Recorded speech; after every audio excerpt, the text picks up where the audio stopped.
computer. Now, yeah, okay.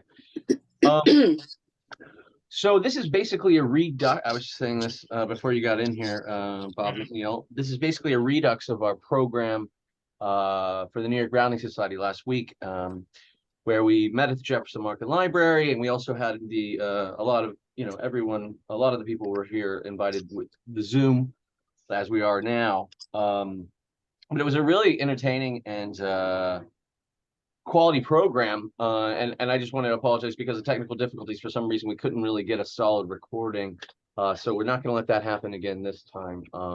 But Bob was very sure that we should at least try to come together again and get some recorded evidence that we are poets and that we're reading poetry together. So the introduction that I had for Bob McNeil, let me see. All right. So let me just go back 1 second. This is the Browning Society. I'll give you two. I'll give you 2 seconds because I'm feeling generous today. Okay. All right. Seems fair. There you are. There's your folder. Oh no, why is all the Basho in there? Okay. Anyways, all right. So this is. Oh no, I'm March. We're back in February. It is March now, but as far as I know, yes. Oh, and rabbit. So. Okay, so let's introduce Bob McNeil, ladies and gentlemen. Bob McNeil is a writer, editor, cartoonist, and spoken word artist. He is the author of Verses of Realness, available at Underground Books. Hal Sirowitz, a former Queen's New York Poet Laureate, called the book a fantastic trip through the mind of a poet who doesn't flinch at the truth. Among Bob's recent accomplishments, he found working on lyrics of mature hearts to be a humbling experience because of the anthology's talented contributors. Copies of that collection are available here. I imagine that's on Amazon. And in a few months, Flexible Press at flexiblepub.com will publish Compositions on Compassion and Other Emotions, a collection of his essays, illustrations, poems, and stories. Without further ado, let's give a round of applause, ladies and gentlemen, for Mr. Bob McNeil. Thank you. Thank you. Greetings, everyone. As previously stated, I'm your host, Bob McNeil. At this moment, let us show our appreciation for this program's founder, James Browning Kepple. Known for experimental poetry and more political opinions than stars in the universe, he is a dedicated supporter of the arts. Often I disagree with his ideas about the world. Nonetheless, we must all agree that he deserves praise for his creative writing and performance endeavors, time and time again. Speaking of time, better than any movie or TV conception, books from the past provide an accurate view of bygone lifestyles. No machinery is needed to understand years of yore. Between two covers, words spanning from the left to the right create a portal. Take, for instance, the literature created during the Victorian Age. Misconceptions about science and people fueled concepts about racism. Misogyny almost stood like a monolith in every couple's life. Seemingly immutable, it loomed threatening the existence of each woman around. Probably to the unenlightened, Elizabeth Barrett must have appeared anomalous during that period. Against convention, she had the temerity to question the cruel institution called thraldom or slavery. Even in connubial matters, she defied her father and married Robert Browning. Contrary as ever, she even questioned how women got treated in that era when being female was relegated to the position of livestock, a servant, or a child. Not confined to Europe, transcending both time and space, Elizabeth Barrett Browning's work is ubiquitous. It reaches the hearts of many throughout the world. Nor is she a relic. Her literature resonates with greater importance in this somewhat enlightened decade known for the #MeToo movement, cancel culture, Black Lives Matter movement, and social justice warriors who refer to themselves as woke. Ever a grammarian, I'm not sure she would understand why these well-meaning liberals do not call themselves alert, but other than that, I think she would feel at home in today's political world. Among modern writers, you will find Elizabeth's poetic influence remaining alive and well. This incontrovertible fact is proven anytime anyone writes a love poem or feels the need to protest the injustices in the world. Previous to my association with the Browning Society, I became inspired by Elizabeth's audacious literary voice, along with other female writers of her time in subsequent centuries, made me define myself as a feminist. For this program, I invited artists who understand the importance of celebrating the power, intelligence, talent, and strength of women. So aside from honoring Elizabeth's indisputable legacy, we will praise those individuals who empower the aforesaid gender. Briefly, I must share this poem by Elizabeth titled The Lady's Yes. In a simple way, it illustrates how a woman does what she wants on her terms, her body, her choice.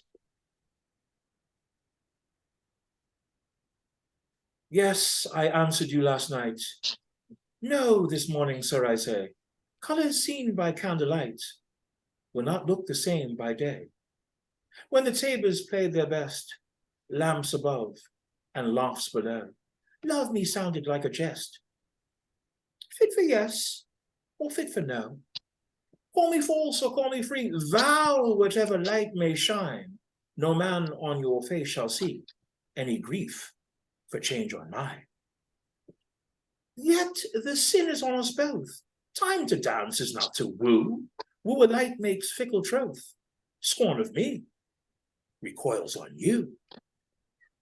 Learn to win a lady's faith, nobly as the thing is high, bravely as for life and death, with a loyal gravity. Lead her from the festive boards, point her to the starry skies, guard her by your truthful words, pure from courtship's flatteries. By your truth she shall be true, ever true as wives of yore, and the yes one said to you shall be yes forevermore. Thank you. Thank you all. Thank you. To answer the question on the minds of our illustrious spoken word artists, yes, we can begin the round robin. Besides being a simple recital process, it is fair. By using it, each one of us will get a performative moment. So share a poem, let others do the same, and wait your next turn. We all want to hear your well-composed words. Okay, let's take open mic approach. Those of you that sent in your bios before others will go first. All right. Aurynanya lives and writes in central Massachusetts. Aside from composing beautifully dark and devastating poetry, she creates captivating graphic videos and pictures. Thankfully, her work is online and in print. For more information, check out Aurynanya.com. Aurynanya, share your poetical thoughts with us, please. Come on, everybody. Yes. We show love by clapping here. Very good. You. I just remembered to unmute myself, so that's helpful. Thank you. I'm very pleased to be here again. I figured I'd start us off with a poem called Undone. A little about the poem. It's a fun one. It's about the unrepresented,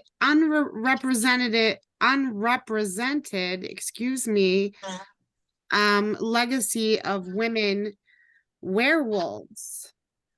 In literature, early works about women's relationship to wolves include Werewolf by Clemens Hausman. Hausman was a proto-feminist born in the late 1800s and active in the suffrage movement.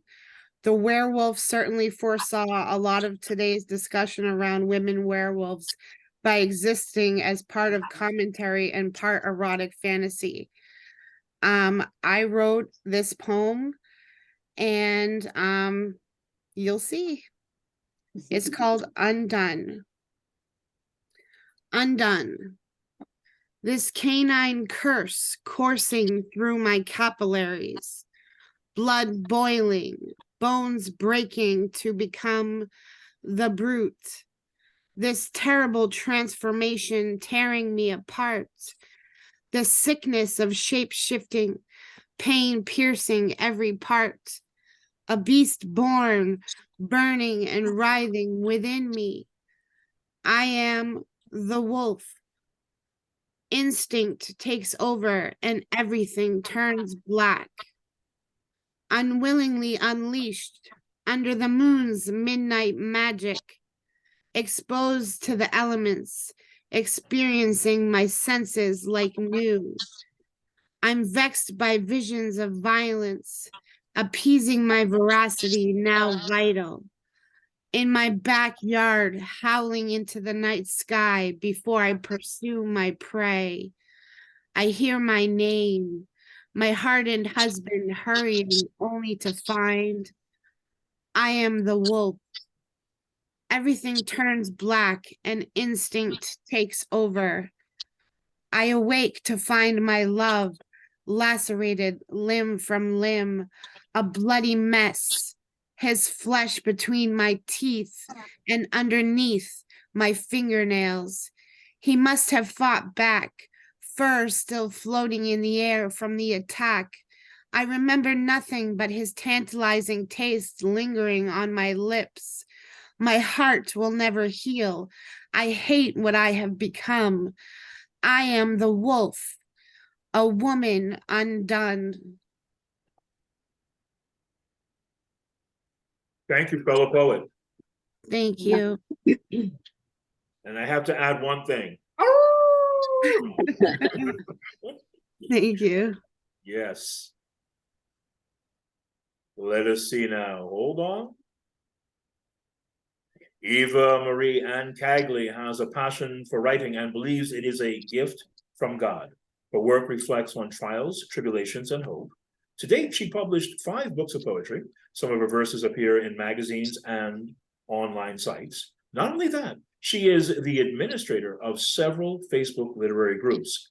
On YouTube, you can hear dramatic presentations of her poems.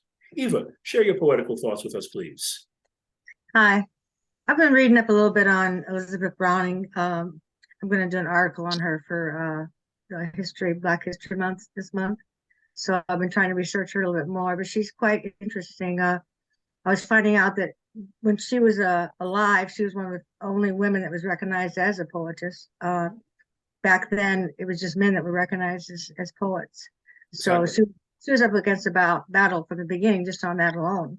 Oh, yeah. You know, and she spoke towards the injustice of slavery and things like that, even though her family owned a plantation. Hmm. Her and her loved ones didn't agree with that at all. So she's an interesting lady. And I'm going to read a poem that speaks to that, the cause that she was in, called Left Behind. Once long ago, women were told to toe the line and be housewife, never considered as equal. Even had arranged marriages for profit, slaves in every way to service their man. Remain quiet, not take a stand. The injustice of slaves has left many scars, going back to the days of plantations, raped and worked half to death, left for spoils and baby's breath. Minimum wage was meant for man. Women would protest but couldn't win. Even today, it's a fight for what's right, to be more than a mother and a wife. They play all roles in the world today, both mother and father with lesser pay. The head of household in many ways, works all day and cleans at night, never giving in or up the fight for what's right. Equal opportunity and pay, past due respect, not just a roll in the hay. I stand for women carrying a torch that lights the way. Forwards, not backwards, where we came. We are all bright and deserve respect. We all stand together to tell the rest. Equal opportunity, a moment of peace. So move over, please, as I no longer walk behind, but by man's side with pride. That's it. Thank you, fellow poet. Thank you. Yeah. Let me see now. Hold on for one moment. Jenny Middleton is a working mom from England who writes whenever she can between the fun and chaos of family life. Her poems are widely published online and in printed anthologies. Due to difficulties with time differences, she cannot share a live performance. However, through the magic of video, we will see her pre-tape contribution to the show, or at least I hope she will have an opportunity to say something on our show. That's up to you, James.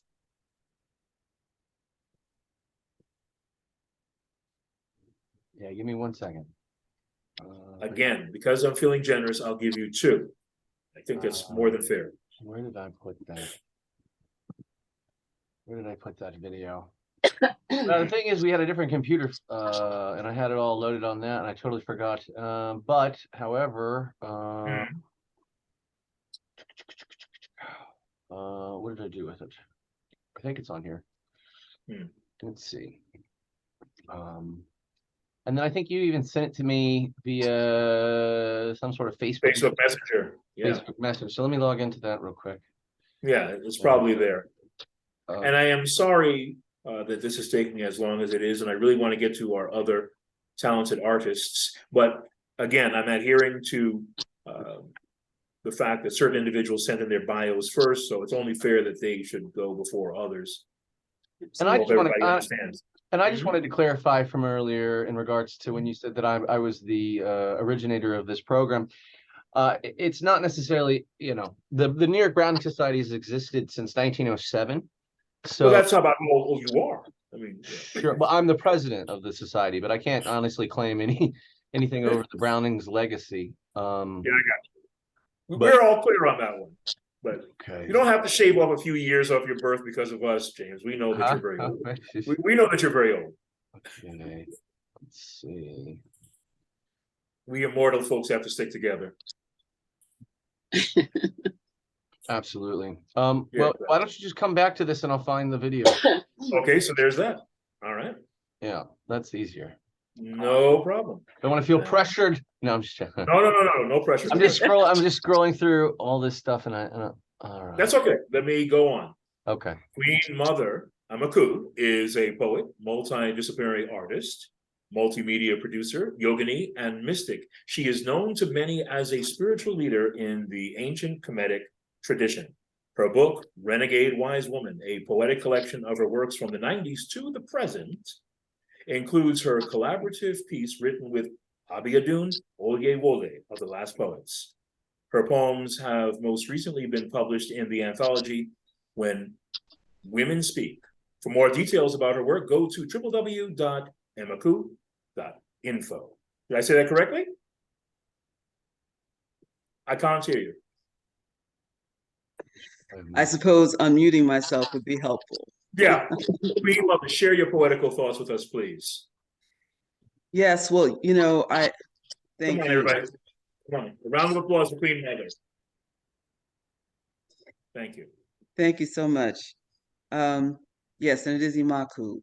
And I thank you so much for having me back. And it's wonderful to be in the company of poets, as always.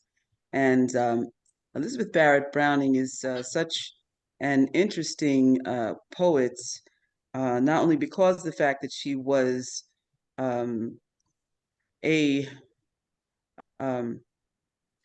being recognized as a female poet for her time was outstanding, but also because of the contradiction of who she was, considering the fact that she dared to write about slavery, and knowing that her family wealth came from enslaving Africans. And I know that she dealt with some guilt regarding that because of the situation. However, she did give voice to the situation because she had strong feelings about it. I'm going to share a poem as an outside observer, because the fact that she was something of an outside observer, with her famous poem that she wrote. But I'm writing a poem that actually I shared the last time that I was on, about someone that I knew who shared her autobiographical story with me, about being a white woman who grew up with a mammy. And this piece is called Mammy. Political correctness has its place. But who can I talk to now about my mammy? Back when grandfather hobbled around, lost in our plantation's past glory, when mama sampled suitors in spite of her wedding band, mammy tucked me into my brass bed, the rebel flag my security blanket. Grandfather died, mama toured Europe.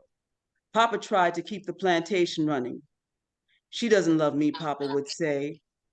I knew how he felt. But Mammy loved me. I was the child she never had. She told me her family had worked our plantation from slave time. I'm glad she was free. She was free to love me. She taught me roots as I played in the yard. I can uncross a hoodoo 12 different ways. She put every stitch in my first ball gown. She and our whole neighborhood threw rice when that no good geezer took me away from our ramshackle plantation paradise. Papa wandered the world for Mama, not knowing she'd been locked in a California sanatorium. The Klansmen who met Mammy on the road home to Niggertown made her world ugly. But she told me the world was pretty with her throbbing hugs, Band-Aid kisses, and checkerboard smile. Now I'm a woman of the 90s who's nigh on 60. I'm alone. I'm poor. The world is an ugly place, Mammy. And the only time it becomes pretty is when I remember you. But who can I cry to about my Mammy and not be called a bigot? Wow. Thank you, fellow poet.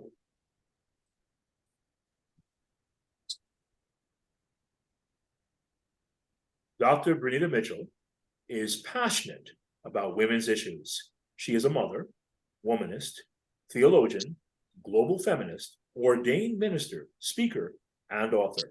She has worked over 30 years serving populations that include the homeless, drug and alcohol addicts, the mentally challenged, men and women living with HIV and/or AIDS, children suffering from abuse and neglect, female victims of domestic violence, incarcerated women, as well as male and female survivors of sexual abuse.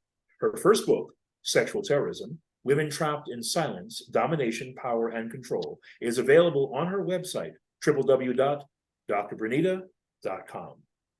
Brenita, share your poetical thoughts with us, please. Thank you. Thank you. First of all, I want to thank you, Bob, for including me among these talented, gifted poets. It's a venue that I don't normally, I'm not involved in. I'm sort of an academic, but I do have a creative side. And excuse me, the poem that I want to share with you is one that I wrote, I think in the late 70s. My former husband was in the Navy in Lemoore, California, and he was called a nigger. And I remember how it just struck me. And we went to the park, I was on the grass, and I began to write. And I had not heard of Elizabeth Barrett Browning. And so I echo what Eva said, as well as Queen Mother. What a phenomenal woman, just amazing. So I thank you for introducing me to her life. So the poem I'm going to share is called My Beautiful Black Men. This is for you, my beautiful Black men. Black skin demanding to be seen like a full moon on a dark summer night. Unique tones glowing in radiance, so mellow and so nice. Eyes that can soothe, move, and groove you, yet still hold the wisdom of an eagle seeking its prey. Because this is for you, my beautiful Black men. Lips so full and healthy make your mouth just want to water. A nose that marks of a proud distinction. Teeth so bright they seem to light up the skies. Oh yes, this is for you, our beautiful Black men.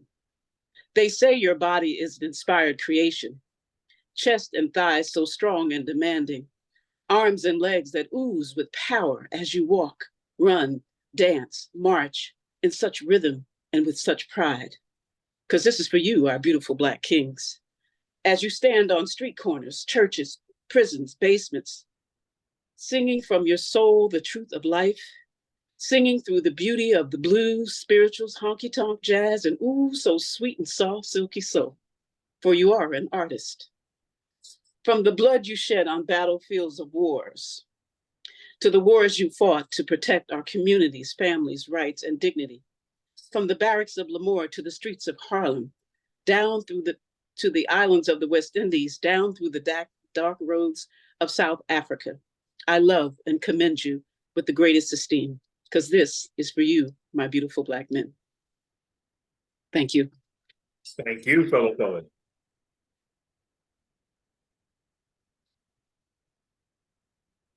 Award-winning spoken word artist, poet, public speaker, author, and doctor of metaphysics.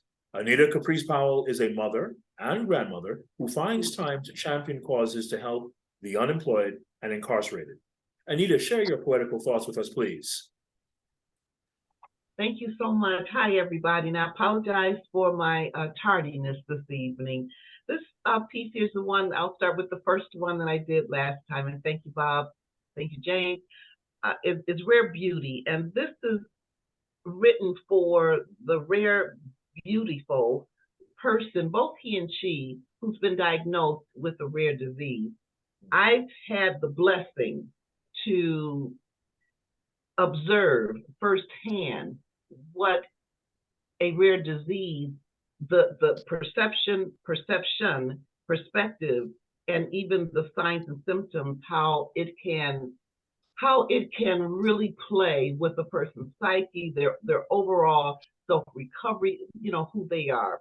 And this poem is based on what I've observed from my love for them seeing, and then my own experience as a mother. Okay, rare beauty, oh beloved. You are beautifully rare, radiant angel, remarkable essence of God. You are chosen, a bright star to represent the few, an assignment given only to you.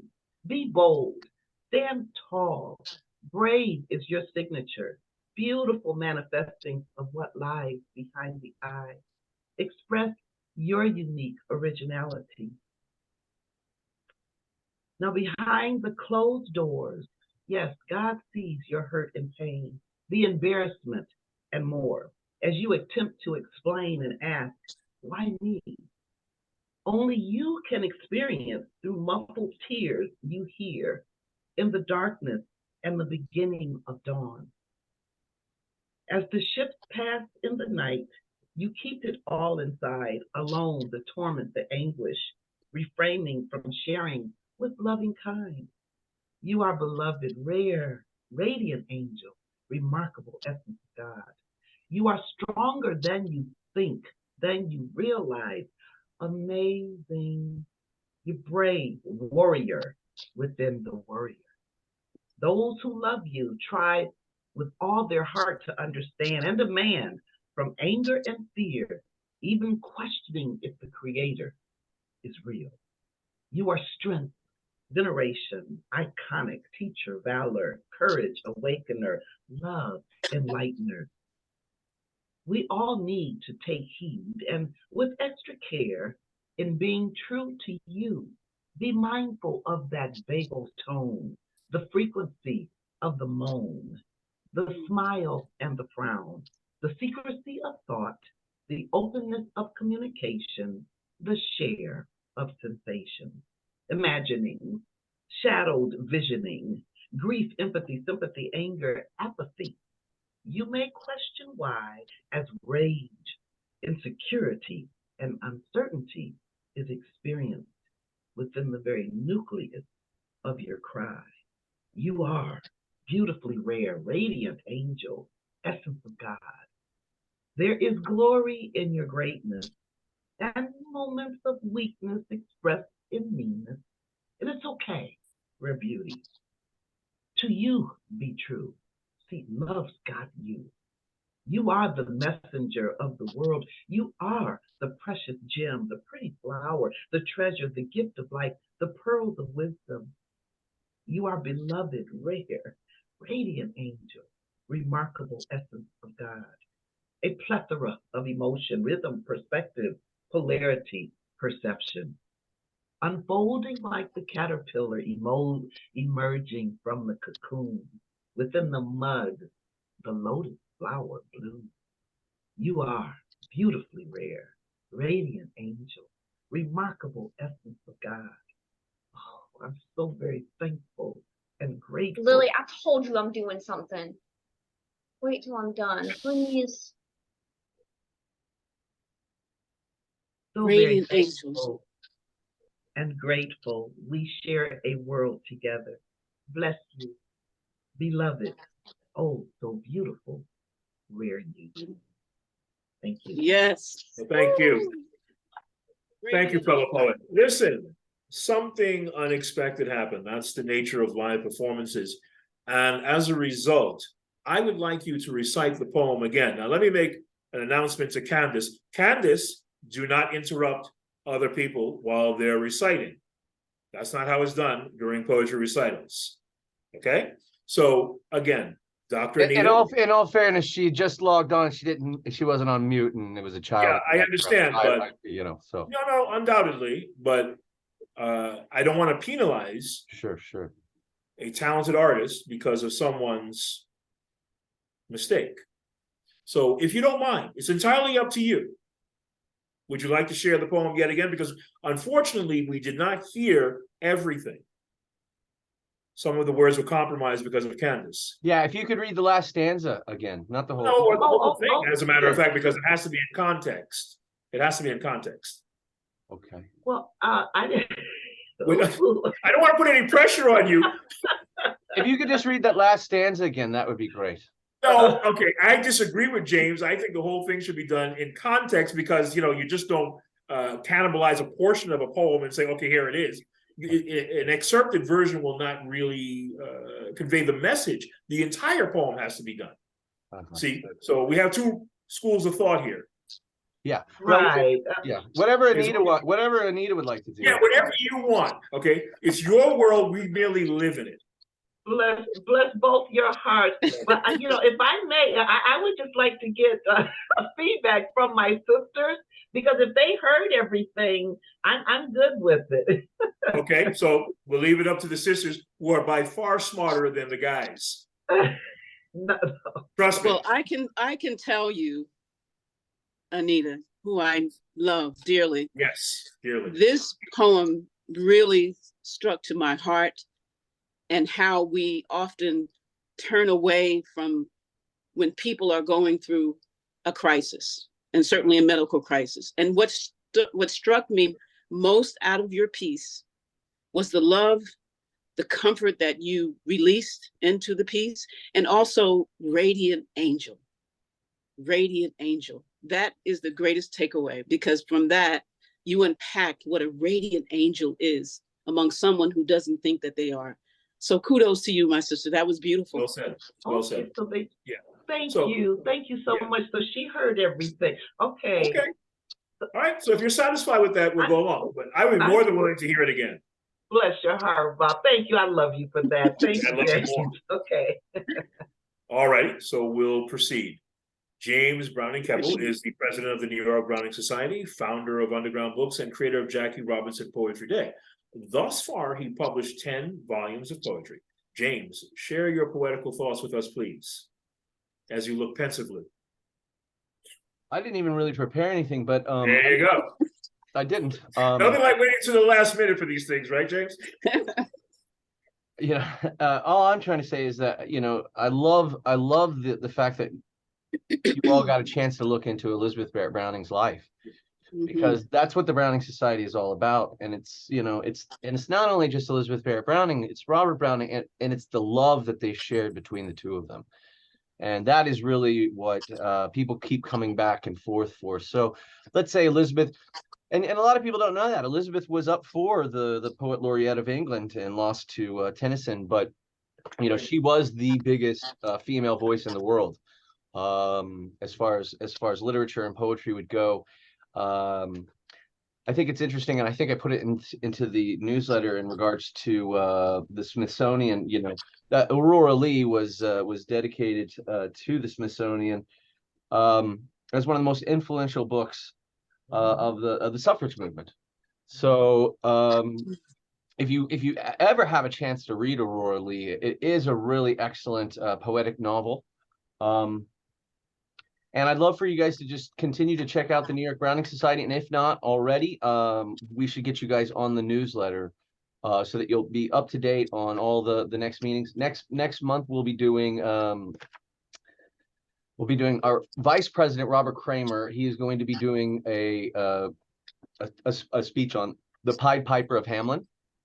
And I don't know if you all have read the Pied Piper of Hamelin or recall the story of the mystical guy with the hat and the flute comes into the town, and they have a massive rat problem. And so the townspeople all get together and they're like, how are we going to get rid of these rats? And the piper, he says, well, I can get rid of the rats. And they said, okay, well, we'll pay you this much, because they were desperate. So they say, we'll pay you, I forget the number, I think it was like 10,000, whatever, Deutschmarks or whatever it was. And so he picks up his flute, takes all the rats to the river and drowns them, all but one, to tell the story, right? Goes back to the leaders of the government there, and they said, oh, so thank you, say the rats are gone, we're so very pleased and everything's much better now, here's your 5,000. He said, no, we agreed on 10,000. They said, no, we just got 5,000. And he goes, do you think this flute just does rats? I like that. And so they wouldn't pay him his money. And so he starts playing the song, and all the children of the village come out. And then he takes them to this mountain where a massive portal opens up, and all the kids come in, but one who was lame on a crutch he couldn't catch up to the rest of the kids. And so he was the one to go back and tell the tale. So originally it's called Der Rattenfänger, the rat catcher. But that was the original, and it's based upon a real event of some sort. I don't know, that's what the lecture will be about, is explaining sort of the real historical nature of this 1200 little Hamburg in Germany by Professor Robert Kramer. And I would love to invite you. And I think because of our new location at the Jefferson Market Library, we have massive TVs. So there's two rooms. We have one which is a nice stage, right, with a big, and it's stained glass, and it's huge, and a nice stage, and with a pulpit. That's where I feel more comfortable. But they have a massive TV behind it, and then we also have that Victorian sitting room that you saw at our last meeting. So either way, we can be able to invite you guys to join via Zoom, so you can see anywhere around the world. You can be a part of the meeting. So that's kind of the new sort of cool thing about technology, is we can actually have people that aren't, live in Manhattan or New York City and actually can physically be there. So I would love to invite all of you. And I'm assuming that Bob McNeil has most of your emails. So I can put you on the newsletter so that you get the newsletter every month. And we meet from October to May. So we still have 2 more really kind of cool programs, and then we'll have the high school award poetry winners. So we invite after this program, I'll send you the email. Sure. I just think you'll enjoy, because our newsletters are pretty interesting. That's great. But thank you guys for your support and enjoyment. I'm glad that you went out of your way to invoke Elizabeth Barrett Browning in your life, because she is a fantastic poetess, and her story is worthwhile. And that's why we're the oldest literary society in New York, is because people just come back, 1907. So we're still doing it. We're still doing it. But I want to thank you guys all for coming out and performing. It's excellent poetry, and I really enjoy all the stuff that I've been hearing so far. And I think that there's more people coming and more to hear. So without further ado, Bob McNeil, ladies and gentlemen. Okay, thank you. Allow me to iterate a point about Victorian sexism for a moment. From the 1800s to the early 1900s, most educational subjects for young girls remained restricted to cooking, sewing, cleaning, and other forms of domesticity. Such lessons prepared them for marriage. Only a select few got into colleges, and even still, those students received no access to scientific or mathematical information. Knowing this makes Elizabeth Barrett Browning's book, Aurora Leigh, all the more profound.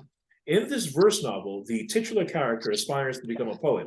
This excerpt that I will read expresses the sheer jubilation of having books. Books, books, books. I had found the secret of a garret room piled high with cases in my father's name, piled high, packed large. We're creeping in and out among the giant fossils of my past, like some small, nimble mouse between the ribs of a mastodon. I nibbled here and there, at this or that box, pulling through the gap in heats of terror, haste, victorious joy, the first book first, and how I felt it beat under my pillow in the morning's dark, an hour before the sun would let me read my books. At last, because the time was right, I chanced upon the poets as the earth plunges in fury when the internal fires have reached and pricked her heart, and throwing flat the marks and temples, the triumphal gates and towers of observation clears herself to elemental freedom.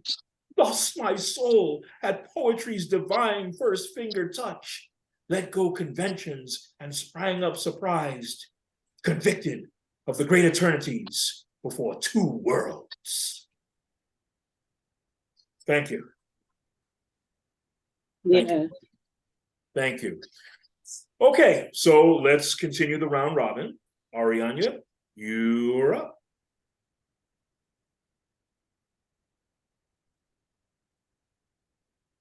You have to unmute.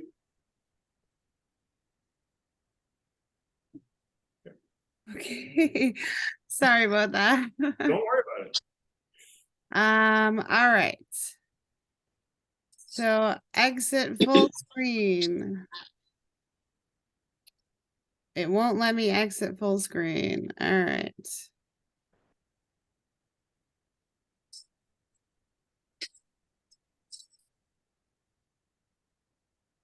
Okay, hold on. All right. Can you hear me? Yes, very well. Thank goodness. Yes. Okay. Well, as we all know, women were accused of being witches, but it seemed to boil down to women just being courageous enough to be different and to claim space in society, and they were punished and killed for it. This poem is called The Fiery Opinions of Mary, and it goes like this. The village mob trudges through the rain-soaked street as the men drag her to the center of town, hands bound. They bind her to the stake with chains. Her shoulders sink in defeat. She kicks at the twigs and logs that circle her feet on the ground. Jeers from the crowd, watching and waiting for the moment to come. The executioner torches the hem of her dress, wasting no time. Flames rise as she screams and sobs. Soon she will be silent and succumb. Brutally burned alive for the destructive nature of her alleged crime. Her body burning, the bloody blisters boil. Blackened, charred skin with fissured flesh. The smoke rises. She starts to suffocate, begins to broil. Her life is extinguished as she chokes on her last breath. Her brittle body crumples and crashes until there's nothing left but history and ashes.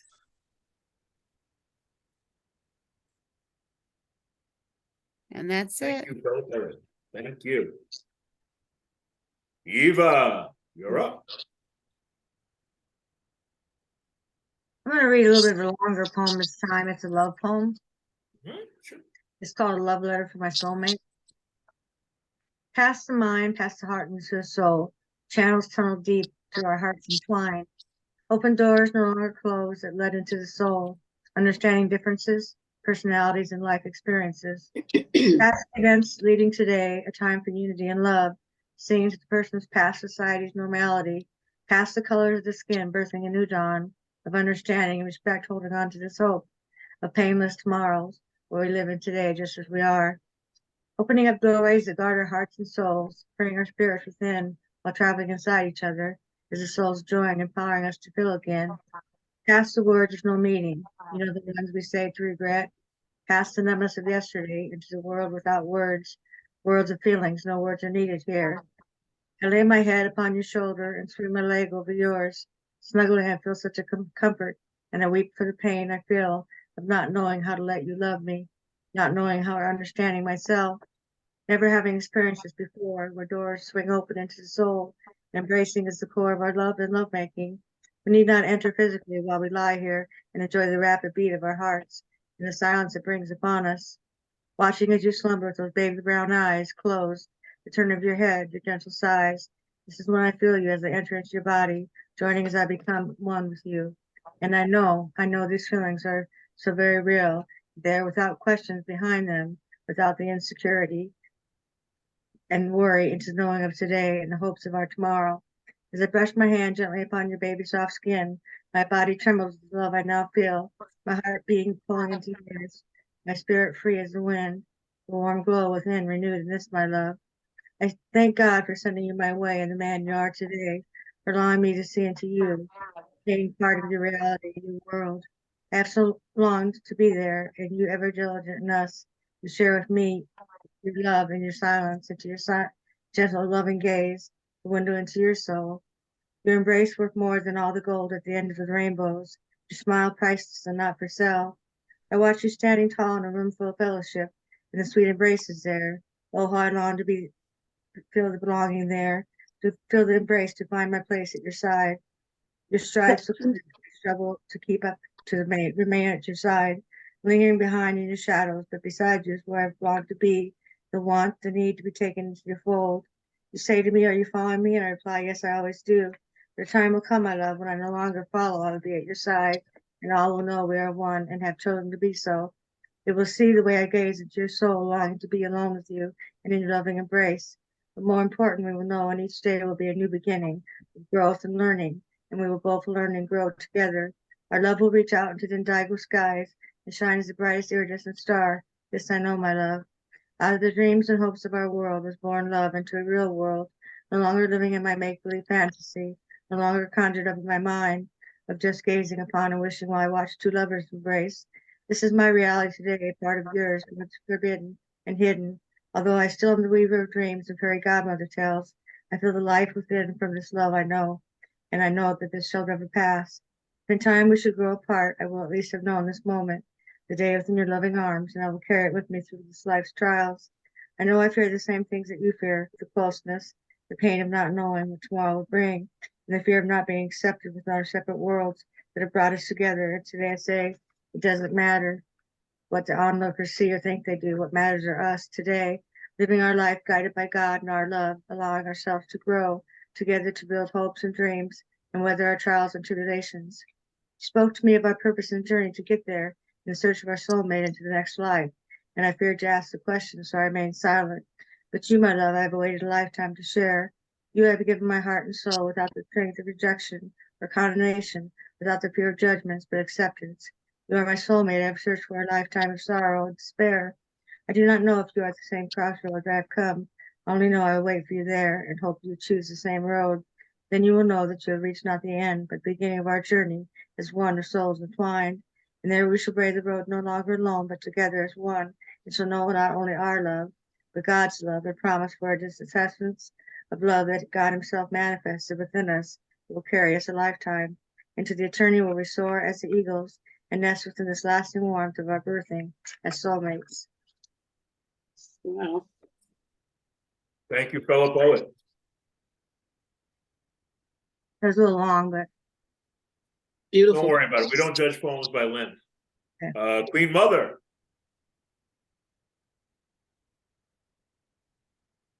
We're looking forward to hearing from you now. Sure.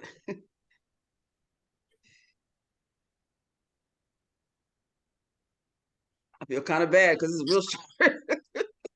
No, again, we don't judge poems by length. I judge poems by emotion. That's how I get down. That's how I roll. Given that the topic is Elizabeth Barrett Browning, and thinking of her, and for me, thinking of the boldness that she in writing about enslavement, I thought of this piece that I wrote last year called Trafficked. I lived in the Week-Wake section of Newark, and it's considered, the where I lived was considered the desirable section. And it was this little one-way street that was like living in the burbs. And I'm used to living in the burbs. That's one reason I liked it. And strangely enough, these exotic birds would turn up in my yard. They would just all of a sudden fly up on one of the trees and hang out and then fly away. And that's because in our area, people would bring in these exotic birds from South America, from the Caribbean, they had no business bringing in, and then these birds would escape. Frankly, I just got out of an abusive relationship, and I remember looking out the window and seeing these birds and feeling such envy. And so it inspired this piece. And by the way, I finally moved out of that area, and I'm in the artist section of the city now, and I feel very free. This piece is called Trafficked. Perched on my perfectly selected pseudo-suburban porch in the dab middle of the New Ark, I found myself most unexpectedly gabbing with an exquisitely plumaged parrot. Variegated, self-liberated, stolen from a magical tropic isle, caged, brought to bricks and mortals, he said. Grab me for amusement. Do this trick. Actually, she said. I flew away, say she. Now I free. She fly up high and look upon me. When you leave, say she.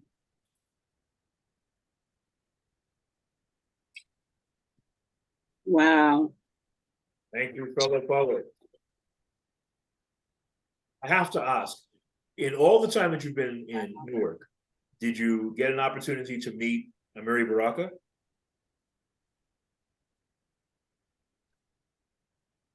Very briefly. Yeah, but as did I. Ironically, when I lived in Philly, I turned down the chance to, as a musician, to go and spend a weekend partying at his house. Wow. Yeah, I turned it down because the fellow musicians were like, and at the time I was going by Iyele Yatunde, my Yoruba name. They're like, Iyele, you're gonna spend the weekend partying at Mary's house. I was like, are you kidding me? What? Yeah. They're like, I don't know. I was like, no. A very talented individual, but very controversial. I know. Yeah. I often say, and maybe some will get this analogy and others won't, he was Black America's Ezra Pound, in the sense that he was very controversial about certain subjects and yet still very talented. But I digress. Yeah, she's talking about going to parties. They put Ezra Pound in a little prison cell and paraded him through Rome before they took him out. So, well, deservedly.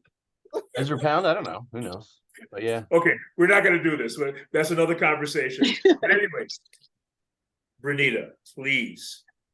Oh, I'm sorry. Please wait. Before we go any further, a round of applause for Queen Mother. Okay, now, Brenita, please share your work. Well, just a couple of things. Queen Mother, thank you for Trafficked. Part of my book, I write about women being trafficked and children being trafficked. And I'm glad that you're free, my sister. I'm glad that you're free. Yeah. I also want to take the liberty, if I may, and just say that Bob's poem called Women Make Men Comprehend is also in my upcoming book. Yes. So I use that as an opening for the beginning of the chapter on how do we get here from egalitarianism to patriarchy. So the piece I want to share with you is something that is a poem that was inspired when I attended a Greek festival, and I think it was in the 80s. And I was just so amazed that the women were so beautiful and all the different hues and different ethnic backgrounds from different places all over the world. This was in Jersey. And I just said, oh, women, so beautiful. And so the piece is called, I Am an African Woman. I am an African woman. I was pregnated and gave birth to the dreams and creation of all humankind. I am Eve, mother of all living. I am the beginning. I am an African woman. I was created from the rich and vibrant soil of the earth. I am fertile and flexible. I am gentle and strong. I am sassy and creative. I am fearless and victorious. I am a warrior. I am a phenomenal woman. I am an African woman. I am spirit and light. I shine bright in the darkness. I was made in the image of God. I am divine. I am an African woman. I am first mother, first granddaughter, first daughter and sister. I am all that is female. I am an African woman. I am her. I am she. I am they. I am you. I am every woman. I am an African woman. My skin is melanin dipped in creamy vanilla. I am tasty dark chocolate. I am sprinkled with golden wild honey. I am calming turmeric. I am spicy ginger. I am tantalizing cinnamon. I am saturated with exotic curry. I am tropical coffee. I am beautiful and delicious. I am an African woman. I am ebony. I am red. I am white. I am black. I am yellow. I am the total sum of all skin tones. I am an African woman. I speak, I sing and dance. I pray and meditate. I am spiritual. I am a healer. I am forgiving. I am a survivor and a thriver. I am unstoppable. I am an African woman. I reveal the sacred mysteries of the River Nile, the stars, moons, the universe, and galaxies. I sit on the throne of royal power, crowned with the beauty of precious jewels, amethyst, sapphire, ruby, emerald, opal, garnet, coral, onyx, topaz, pearls, diamonds, and more. I am a queen. I am an African woman. My well runs deep. I can soothe a baby's tears, ease a child's fears, and relieve my man's pain, for I am love. And I am inside you, my beautiful African man, and will never leave you empty. I am endless. I am an African woman. Thank you. Thank you, fellow poet. Thank you.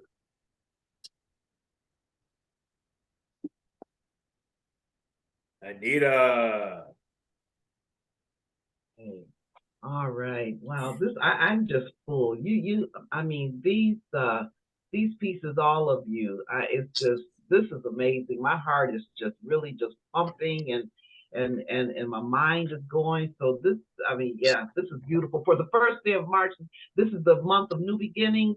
What a wonderful way to begin Amen. a month. Amen. Yeah, this piece here, this is titled Where I'm From. And I had the blessing to attend a poetry class and even another blessing within that class, because the instructor asked us to write something about who we are. And because we know that self-recovery is a lifelong journey, and then I had a chance to do some metaphors and just to think more about who I am in another aspect. So this is where I'm from. I am from a love so strong that birds, dogs, cats, and snakes would find their way to be in the presence of that strong love. I am from the hands that bake the homemade caramel cake each and every birthday. I'm from the one day that met with the sweetness of caramel and chocolate. I am from the mind and soul with the force of sheer will and determination, defying the odds and the voices of experts, the sound of answering to jeopardy and the questions of trivial pursuit. I come from the instincts of the Black Panther, of tender loving care, of empathy, of lessons learned, of teachings earned, of survival, of thriving, of understanding. I'm from the tree of wisdom and honey from a bee. I'm from the aroma of flowers guided by the cool breeze in the backyard. I am the blackberry tree in our neighbor's yard. I'm from the enigma caused by the confusion of Miss America hiding the actual truth of low self-esteem. I am from the words written down to make it plain, an explanation formed with abstract symbology and concrete analogy. I am from reality, a reflection those who see me. I'm from the Akashic record of the non-beginning throughout the ages of the non-ending. I'm from the principles numbered 1 through 7 existing on earth, just like they are in heaven.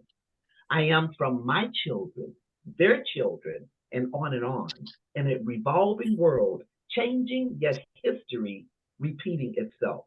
I am the past ancestor. I am the future ancestor. I am the essence of that. I am. Thank you. Thank you, fellow poet. All right, James, you're not going to share a poem, so I'm just going to say something real fast, okay? I'm just gonna go ahead. I could. You're not going to share a poem, right? I could share a poem. I guess. I mean, oh, if you want? Yeah, absolutely. Please, by all means. all right. I don't know what kind of poem. You're not going to ask me what poem I you're have going no to idea. I told you I didn't prepare any. I have a book, so something nice. Nothing like waiting to the last minute, James. This is a poem. Okay, so this is a poem. It seems like it's nice. Okay. I don't want to read anything crazy. All right, so this is called Perihelion, We Shall Stare Together. Oh, that's crazy. Is that too crazy? I know, jeez. All right, so cross out the Sudoku. Fill out the crossword. To parch our speech in numbers to games. A pariah of the outclassed data we remain. To seek parity and fail as always these things do. In the parlor, I found you drawing face paint. For what pairing has your face resplendent come down to such paintings? You look for pathos. Pathos has been removed. We pathogenesis on welfare, flip the channel, struggle with passable nutrition of brain. The brain, my dear, has been replaced. Check out the new Google invention, Escape. In the wave of surf, you ask, can we swim? Marginally, I'd say it's pastiche. A pastel that left running defines your tears. Such beauty of blubber all over your features. C, the talk of the masses devoid of pasturage, the birth of a number so desired they separate, cut from the penance your gods of old. They served a pendulous dangle, odd fool's gold, dry. No, we shall stay here, love. Don't skip stones, a penchant for stirred lakes of loss, for water shall always decree a way forward. And if we join this liquid pejorative, live, the pith of our speech shall be lost. Down with the wooden crates drowned. Stare with me. Stare hard, sun. Remain black spots of fortune, for the soothsayers have laid lead into the fountain, and we drink delicious poison always. Let's carry on. Let's stare together. Thank you. Thank you, fellow poet. Nice. All right. Albeit obvious, human existence morphed many times over since the Victorian age. Nevertheless, the struggle for gender equality continues. Even today, older men in governmental positions still have the gall to tell all women what they can or cannot do with their bodies. And statistically speaking, a woman is abused every 9 seconds in this country. The amount throughout the world is unknown to me. By way of our creative expression and our ballots, we as writers and spoken word artists can affect change. Granted, only a select group of individuals will see and hear this program, but at least those people may become more proactive in standing up for women's rights. This campaign speaks to everyone, where Maya Angelou, Lucille Clifton, Gertrude Stein, Emily Dickinson, Elizabeth Barrett Browning, and countless others left off. We must continue in our modest way. To conclude my segment of the program, I'm going to share I Come From Women, a poem by Melanie Hope. This African-American sister's work is in the Nubian Gallery, an anthology I edited back in 2001 when I was an infant. Okay. By the way, Mary Baraka is in this particular book as well. I was going to say Les Enfants Terribles, like the French Les Enfants Terribles. No. Right, exactly. I was very young then and getting younger every day. Okay. Yeah. I come from a long line of women who make potato salad at midnight, fried chicken at dawn, won't tell you no lies, but will brag a story till it's old and worn.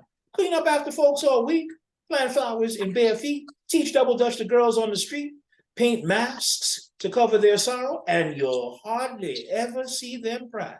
I come from women who fight when needed, cross legs when wanted, always know which fork to hold, women who drink from the bottle and dance from their butts. They'll cut you if you cross them, whip you without batting an eye, play bid whist all night Saturday, take communion on Sunday, hoping to never ever die. I come from a line of women who will talk about you to your face, sit open-eyed saying grace, will hang all day long at a bar, can't drive, but will ask you for your car. I come from women, cops, artists, murderers, cooks, who change tires, balance books, can pass hours on the front stoop, birth your baby, heal your crew. I come from silver bangles, gap front teeth, nappy hair, big flat feet, with thick brown thighs, hurry, sweat, sweet women. Thank you. Oh, that was good. That was good. Thank you. Thank you. Oh yeah, that one came from the soul. That was great. I love that. Certain words just fit very well in a person's mouth. Anyway, fellow artists, thank you for coming together today for the celebration of womanhood, the sunlight that allows humanity to bloom. Peace and blessings to you all. Thank you, Bob. Thank you. Thank you. Now, Blessings and peace. Yes, Thank you. I think we did it. Now listen, I would love to hear more of your work, but I don't want to commandeer your time. So if you want to share another piece, please. Now it's a free-for-all, okay? So if you want to jump in, just do that. Make that happen, okay? Aurynanya put her hand up first, so just jump in there. The poetical pool is fine. Okay, I would like to read a love poem. It's not your average love poem. It's called Bomb Threat. Bomb threat. I tried to diffuse the situation by pretending I wasn't a time bomb waiting to explode. My fingers holding down the detonator that would dismantle me to my core again, as if cutting the red wire would solve all my problems. Green wire, blue, black, white wire. This isn't fucking working. And I'm running out of time. I'm running out of time. There's no way out of this alive, is there? Is there? And that's the catch. That's the catch. Because how do you shield your soul from the blast? How do you protect your heart from falling apart? How do you disarm love? And that's Bomb Threat. Thank you. Thank you, fellow poet. Thank you. All righty, who else? We're gonna abandon the round robin approach and just go for a free-for-all. Anybody else, if you feel the need to share something to conclude? Okay, Eva. I'm going to read She Is. Really, Sorry? title of the poem is She Is. She's a gentle creature, her mind her own. Her personality changes as the seasons. She wears yellow and orange leaves that covers her bare form in the fall. In the winter, the first sparkling snows glitters upon her shivering naked form. Summer gives warmth to her, let her red blood flow as the shimmering blue river cascading down a waterfall. But spring brings new life and gives birth to magic that dances within lovers' embrace. She is a soft whisper in the wind and sweet breaths of honeysuckles in the air. One never knows what lies here deep within the recesses of her mind. She travels in every direction, pauses lest she misses one moment that she should have lived within. Her blood now flowing colors of the rainbow, splashed upon pages of time. What journey is she about to partake? She reaches a fork in the road, stops to take a turn left or right into the unknown. Endless highways flowing purple with inspiration, and life is canvas splattered with words of poetry and visions that dance in your dreams, making them come alive. She has tasted the red and green apples of temptation, condemnation, discrimination, justice, and liberty. Her voice has resounded loud with trumpets, yet soft as the first melody she is. Listen, you will hear her voice behind fold shades and through the colorful maze of her world. Her touch, at times sharp, crisp, and others soft and sensual. She is a dreamer, a schemer, a screamer of words that can impact a total race or carry you into the heavens of Almighty God. She carries a legacy that endures through time as it ages and souls pass away, waiting for the journeys and promises of tomorrow. She is a voice within us all, commanding we follow her into the unknown. At night she winks brightly at the moon, gives warmth by the glow of yellow candlelight, and drinks the sweetest red wine. While she rocks you to sleep with a lullaby in the fold of her warm bosom, and promises you a new dawn, giving birth to a colorful world, painted pictures, dreams, and stories along her way. She is a river of red blood now, flowing within you upon this stage. That's it. Thank you, fellow poet. Bob, did you want to James, do wanna that say video? something? Did you want to do that video? We have, Yes, I have a of video. Jenny. And what about Reverend Shirley Hensford? Well, I am not really familiar with the Reverend. She is not Oh, Reverend. visible to me. Okay. Well, she's been here the whole time. Reverend I Shirley, thought- hold on. Let me see. Reverend Shirley, are you there? Can you hear us? Do you want to hear us? These are separate questions. No idea. I was just thinking that, Okay, if so anybody- she just wants to listen. There's Totally nothing wrong fine. with that. Yeah. Right? That's cool. Okay, so you want to watch this video or what? Absolutely. Well, Okay, I mean, haven't did loaded up. promise I haven't Jenny, loaded up. and So do again, you want to introduce this? I thought I did, but I will do it again. That was a long time because ago. of- Yeah. Yeah, that's true. Because of time differences with the UK, Jenny cannot join us. To the best of my knowledge, it's probably around 12 a.m., 12:18 a.m. in England. I could be wrong about that. Suffice to say, she's a great poet, just like all of you are. And she sent us this video. So we would like to share it. Okay, let's see if this works. You can hear me, right? Yes, unfortunately, no.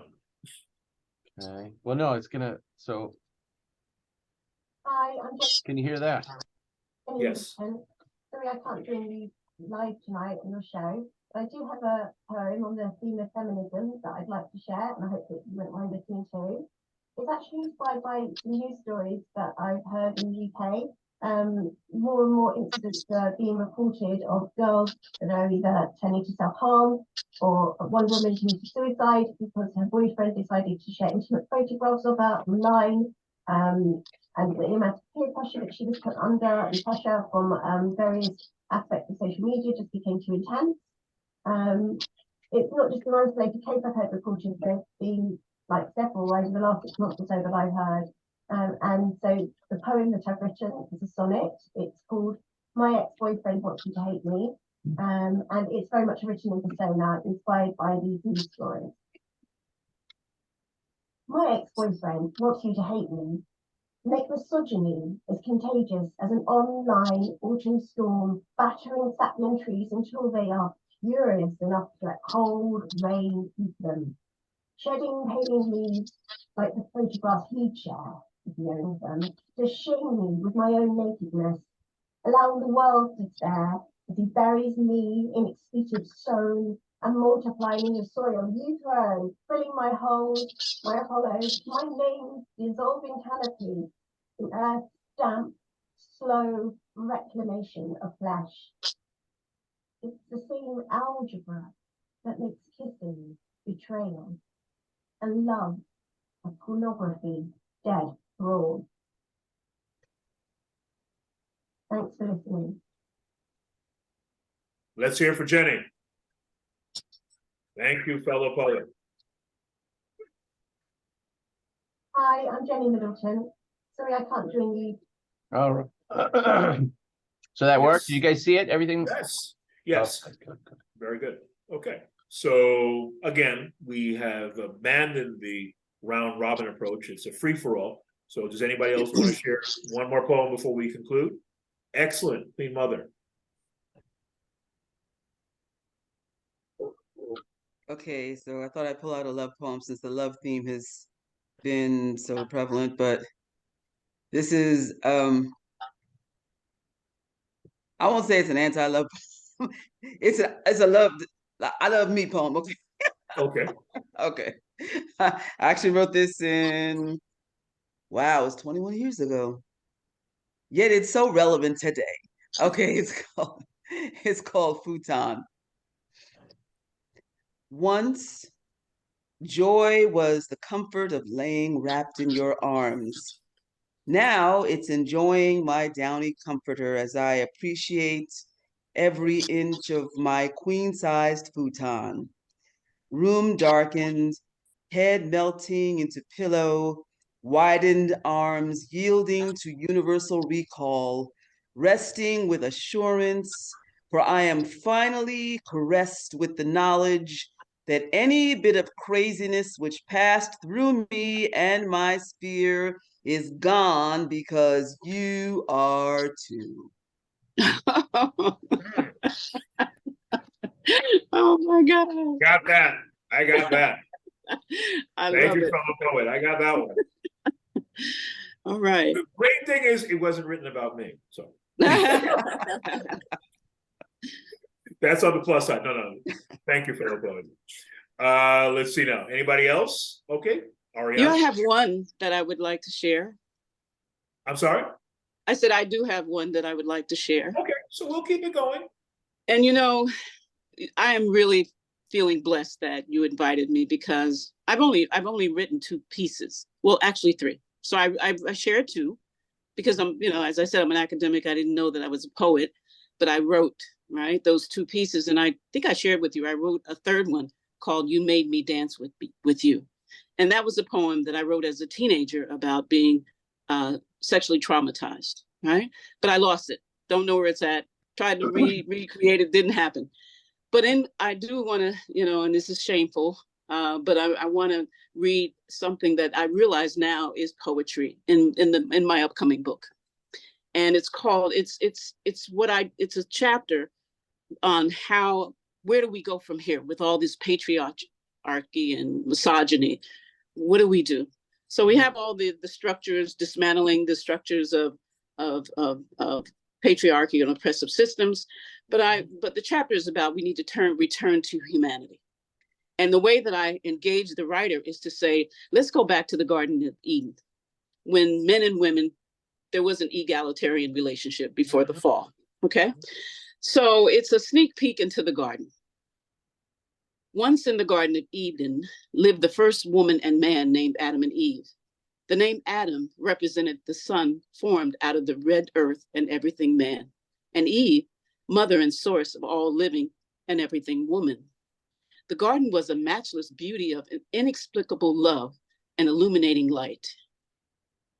It was an infinite world, way beyond our wildest dreams and imagination. A magical place with rainbow-kissed skies, captivating, majestic white clouds, and fertile soil nourished by sounds of dancing rain. There were rays of glorious golden sunlight, summoning them each morning like clockwork to rise and shine. Fields of kaleidoscope flowers tantalized their senses with sweet aromas as they quietly napped on soft, welcoming mats of bright green grass. And like magic, they became one with the earth. There were refreshing streams and the steady smell of clean air, breathing life in and out of their lungs, and miles of the most pristine, beautiful sand and beaches to play and bask in. It was a remarkable place, with ripples of splashing waves, showering them with calming ocean spray. It was ecstasy. Throughout the day, they kicked back and enjoyed the tranquil sounds and sights of glistening waterfalls, carrying nutrients to plants and pouring healthy oxygen into lakes and rivers. Scores of breathtaking tropical fish and sea creatures swim in the deepest blue ocean imaginable, and showing out their finesse, shouting, "Come on in, the water is fine." An early morning assortment of lively chirping birds flapping their wings and serenade them with an orchestra of classic and jazzy sounds, overwhelmed with exhilarating praise. A hodgepodge of great and small exotic mythical creatures roam free, reminding them of the Creator's love for nature and all creation. Swarms of laborious bees pollinating flowers for food consumption, and simply elegant and freedom-loving butterflies permeate the air with divine grace. As evening drew near, billions of mind-boggling galaxies dance in the moonlight, and millions of the brightest stars sparkle and shelter them with starry-eyed wonder. Full moons, like cozy, warm blankets, comfort them while they slept until daybreak. It was a sacred and holy space, overflowing with untethered joy, immense laughter, and saturated with the Creator's divine radiance and love. It was nirvana. It was a terrestrial paradise. I could go on, but one thing I believe for sure, Adam and Eve lived in eternally pure and blissful utopia. But one day, something happened that disrupted their reality and altered their very existence, one that changed the face of humanity. Thank you. No, thank you, fellow poet.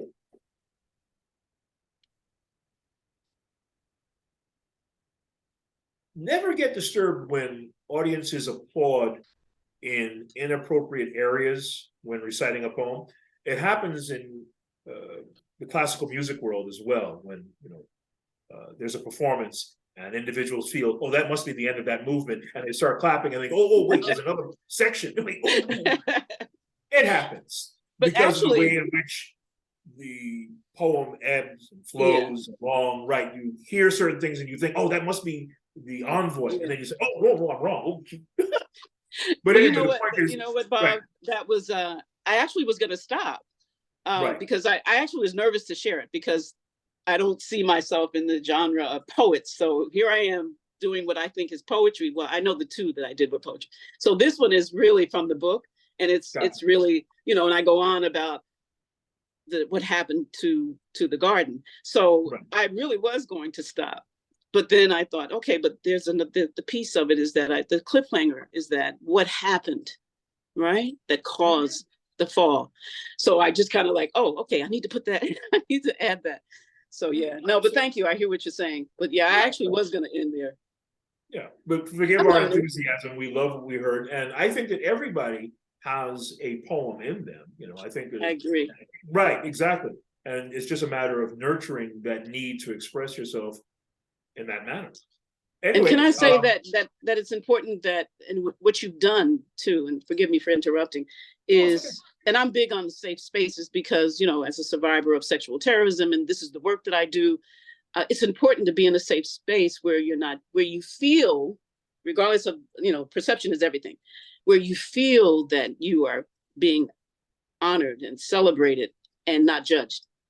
And so for me to share that, I mean, I do it with my friend Shirley Hinsford is there. She knows, and Dr. Caprice, she knows we do this work. But when it's intimate and it's from us, at least I'll speak for myself, it's good to know you're in a safe place. And you provide that. And so are the other talented poets. And I just thank you. I do. Yeah. Thank you for this moment. It's my first public poetry reading. Wow. Yeah. Other people read my poetry. I don't read it. I just write it. Yeah. So this was huge. Thank you, everybody. No blessings. Problem. Thank you. Bless you. I think it's a prerequisite that poets have to recite their work. And I probably say this to the point of ad nauseum, but during the written word, people had no choice but to actually express these things linguistically. The poet was in fact the first actor, if you will. Am I right to say this, folks? When you think of the griots, the minstrels, the tale singers, they were in fact the first actors, and they would recite poetry, and the written word came along later, what was referred to as the new magic.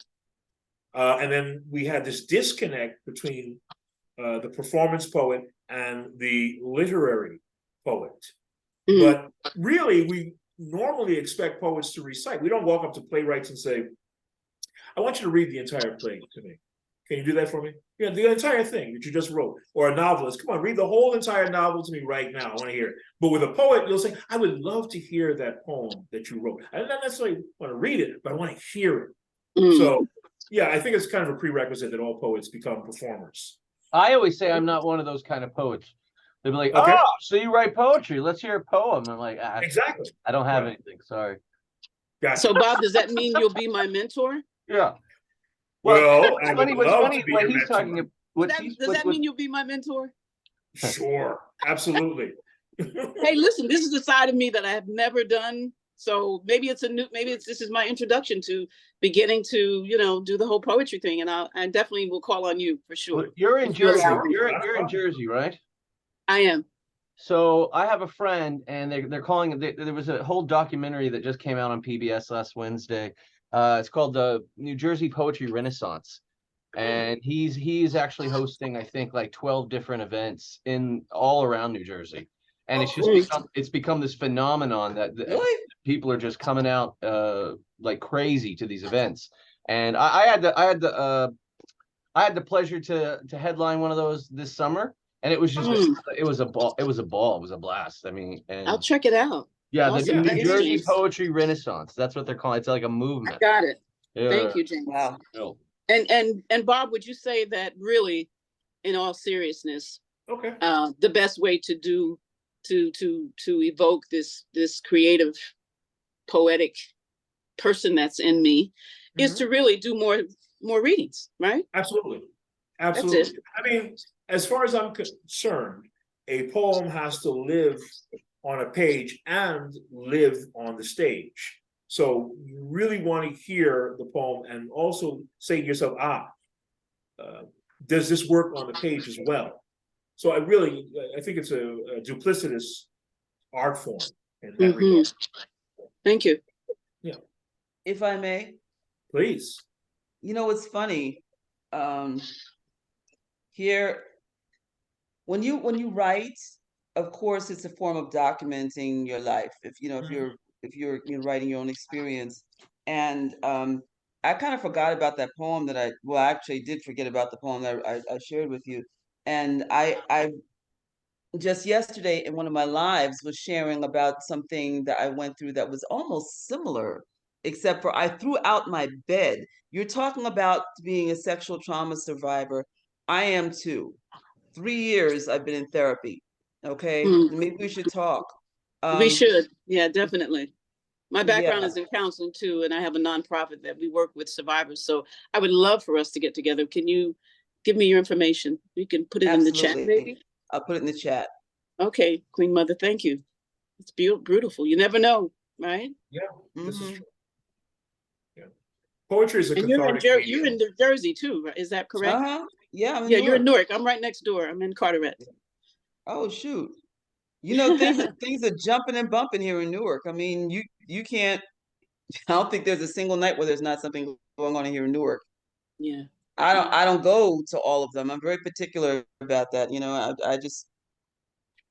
But I mean, there's something always going on. James, I'm really glad you shared what you did, because I know that there's something going on all over the place. But I didn't know that there was an explosion like that. You know, I mean. Yeah. They just like I said, the PBS just put out a documentary specifically about it last week.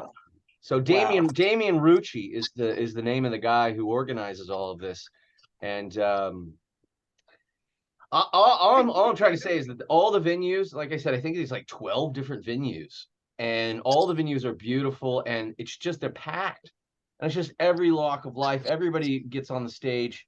And in regards to how do you get better, the stage is really a testing ground. So I'm just saying, for some that's reason, Newark on a Saturday alone. Yeah. I mean, yeah, absolutely. No, I was at Newark the other day. So yeah, I'm just trying to say that it's really fun to think that I sell books. So what I'm seeing personally is a lot of the youth are really rejecting all this technology, all the cell phones and then the money, and they just think it's all crap. And they want to go to the old tech. And so The kids Wow. the kids are really coming around a big time on There's the hope. poetry. Yeah, there's hope. I'd say. Wow. Well, spoken word is big, so right. That's a generational. I'm talking thing about that's they want really- the old tech. They want the books. They don't want the Oh, they want the cell actual. They Oh, want- okay. Yeah, Not the I mean, Kindle. because Well, that works for me. My book. That works. it's yeah, still such it's a really nice culture to hear. shock for me to see them getting up with their phones and reading their poetry off of their phones. They have a whole troglodyte society in Brooklyn. It's all just like 15 to 17-year-old kids, you know, and they just like It's read like books. society. Yeah. That's When what did it that calls become it. a good word? When did that become a word that Shut up. you want to be associated Shut with, up. basically? That's When where did the that hip, happen? those are the cool kids. troglodyte. Yeah.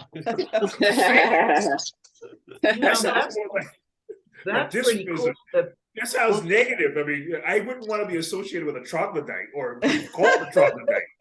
Jeez. I can't make this stuff up. I'm just saying this is what's No, you really can't. You know what I'm saying? I'm proud to be a troglodyte. You know, it's like, They are. okay. But anyway, yes. yes.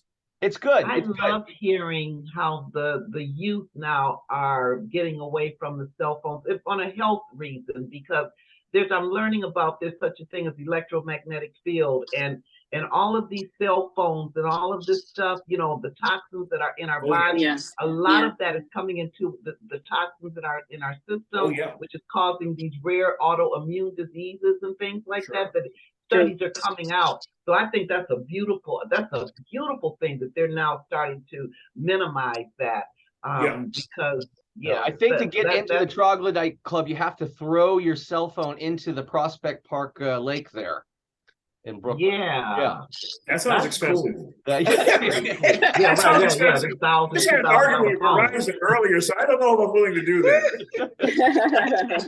I'm with you on that. Yeah, I don't know about that one.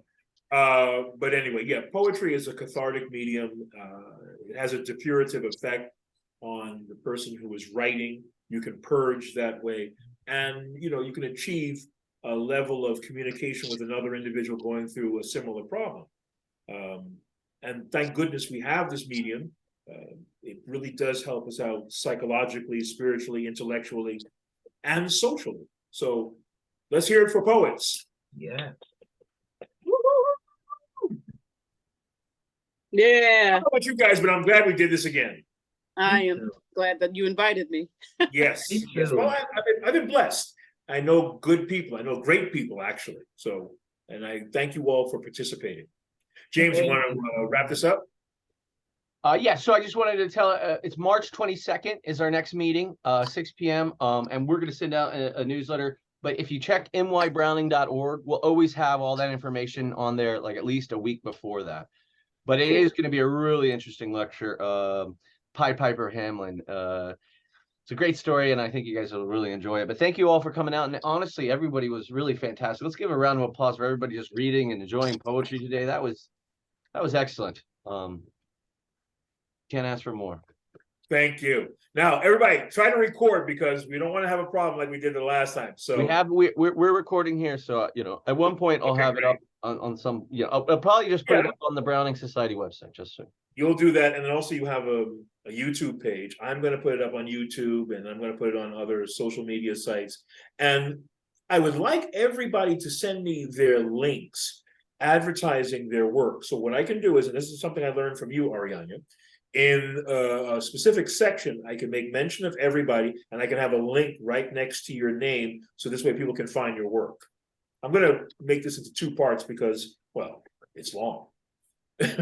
But suffice to say, it's going to appear on my YouTube page and other mediums. Okay? So send me your links, send me whatever you want to advertise, and I will make the world aware of your good work. Okay? March forward. March forward. Thank you. Thank you, Bob. Thank you, Jim. All right. Wait. May I mention something? Wait. Sure. Go. May I mention something? Okay, because we were talking about Amiri Baraka before. A lot of people didn't know that he was the poet laureate for New Jersey, and also briefly, yeah. Well, but I mean, he was very renowned, prolific poet in the 60s and also in the 70s, and on top of that, his son is our mayor right now, who's an amazing Yes. poet himself. And Absolutely. for those of you who are familiar with the miseducation of Lauryn Hill, Yes. you hear him on her CD. Yes, this is true. Yes, he is our And he's- mayor right now. Yes, Oh, okay, I got you. yes, he's a really wonderful mayor, and so I'm very sorry I missed out on the opportunity to hang out with Amiri Baraka now, and he's gone, but I did have a chance eventually to meet him briefly. So I just wanted to say that just went for the record. No, I'm glad you did. Yeah. Well, I did not agree with a lot of his political opinions. Well, yeah. I did not believe in his bigotry on certain issues, or bigotry at all. I'm not a bigot at all, therefore I would not support bigotry. But I cannot deny that he was a good poet, a phenomenal poet. He was a great playwright. I refer to his work on numerous occasions. Suffice to say, he was an incredible individual, but he had opinions that were polemical. Right. There you go. Yeah. Well, he had, Okay. he had 9 kids, so that's got to be something. And hey, let's wait a minute. Okay, James, I'm going to be a gentleman. We're not getting into politics. I'm going to be a gentleman. Hey, Yeah. James. Talking about art. James, So James, Yeah, you don't want to. okay. Hey, James, you don't want to say that. I'm the youngest of 10. So what are you saying? That's what I'm saying. Okay. That means that the good people. That's a good sign with a lot of There children. you go. There No, you absolutely, 100%. Okay. All right. So the fact that he had a lot of children really does not necessarily say that he was a good person or a bad person. I'm not going to get into this, but all of this information is available online. And if you really want to get into his marital status, you should look up information about his first wife. Ooh. She had some very interesting Eddie opinions. Cohen. Ooh. Yeah, his first wife. Okay, I really don't. You know what? We ought to leave say that something. alone. I'm going to regret it later on, so I'm going to edit this out. Probably, I will Please. probably edit this Please out do. later on. Thanks a lot, Please do. James. Okay. All great So- leaders have something. Let's Well, just yeah, be yeah. real. I mean, exactly. We're all So flawed. we lift up the good, right? And we just say, Exactly. okay, they're human. The other part, they're human, like everybody else. This is true. This is true. Yeah, we don't want to Nobody's go to the first husbands. Yeah. And You know, I'm glad you said I that. felt So this way everybody- I don't have to say what I wanted to say. I know. I'm glad I said it too. Okay. You Everybody said- here, everybody here, I felt a wonderful sense of connection with through their poetry, and Yes. that speaks volumes. I think that's so wonderful. Amen. So Yes, amen. Amen. All So right. Queen Mother, I will be in touch, okay? absolutely. Yeah. Blessings Bless and you peace. all. I gotta run, everybody. Okay, thank Blessings, you. love, Thank and you. hug. Thank you. Thank Bye-bye. Thank you. you. Good Bye, night, Anita. everyone. Love you. Good night. Bye. I love you all. Love you too. Okay, bye-bye. Remember, March forward. Have a good night.